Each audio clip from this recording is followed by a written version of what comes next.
e così a attraversare con noi questa nuova sede. Domenica 23 giugno, alla presenza delle autorità, si è inaugurata la nuova sede direzionale della Banca di Credito Cooperativo delle Prealpi. Oltre 1.500 i presenti in località La Corona a Tarso hanno potuto visionare il nuovo cuore operativo di uno degli istituti di credito cooperativo più importanti del Veneto, con un utile di 8 milioni di euro e che conta oltre 6.000 soci. La nuova sede soprattutto riuscirà a creare quelle sinergie che chiaramente nella situazione dove eravamo precedentemente non riuscivamo ad rendere completamente organici, quindi avremo una sede soprattutto che avrà un rispetto per l'ambiente, infatti utilizziamo in questa nuova sede il fotovoltaico, il geotermico, la cogenerazione, quindi sarà una sede anche rispettosa dell'ambiente, nonché anche una sede che avrà un certo risparmio anche nella sua costi di gestione. Ha una fondamentale servizio, quella di essere ergonomica per quanto riguarda i servizi della banca, riuscendo quindi a gestire meglio ormai la cresciuta operatività di questo nostro istituto, ma soprattutto è anche un elemento per riuscire ad restituire al territorio un valore, il grande valore del dialogo. Abbiamo realizzato infatti un auditorium che mettiamo a disposizione in maniera gratuita a tutti i cittadini che hanno chiaramente voce, che hanno voglia di dire qualcosa e che hanno soprattutto voglia di impegnare su dei temi che potrebbero essere anche utili per uscire da questa crisi. La realizzazione della nuova sede si è resa necessaria in seguito alla consistente crescita dell'istituto che dal 1993, anno di inaugurazione della vecchia sede, ha visto l'apertura di 19 delle 27 attuali filiali.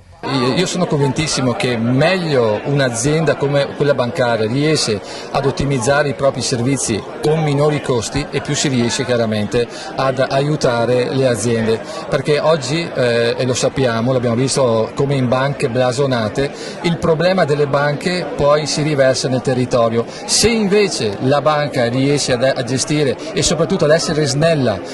tenete presente che il cost income, cioè il costo di gestione di Banca Prealpi è proprio superiore al 50% contro una media nazionale del 72%. Voglio dire quindi che questo costo inferiore di gestione riesce a essere riversato con una maggiore capacità, una maggiore rispondenza a quelle che sono le esigenze del territorio. Una soluzione architettonica d'impatto, la nuova sede, che si estende su un lotto edificabile di oltre 4.000 metri quadri, ha una cubatura di 30.000 metri cubi e una superficie di 3.400 metri quadri lordi adibita ad uffici, che è costata oltre 15 milioni di euro. Una nuova sede che sicuramente ha fatto lavorare anche molte aziende del territorio. Sì. Sicuramente ci sono più di 60 aziende che, come nella nostra intenzione cooperativistica, sono aziende socie o clienti anche di Banca Prealpi, e questo è una cosa credo importante per far comprendere anche come ci sia la ricerca nei confronti del socio, che ricordiamoci è il nostro, come si dice tecnicamente, stockholders, cioè il nostro portatore di interesse, e proprio perché noi non abbiamo azionisti, ma abbiamo soci da dover dare servizi migliori e soprattutto di essere rispondenti a quelle che sono le loro esigenze. Ovvio, questo è un istituto bancario che cerca di promuovere il credito all'interno di un concetto di virtuosità. Dobbiamo renderci conto che noi gestiamo i soldi dei depositanti e come tale è giusto anche il rispetto nei confronti di chi ci dà la fiducia e che poi vuole avere chiaramente il riscontro dei suoi soldi.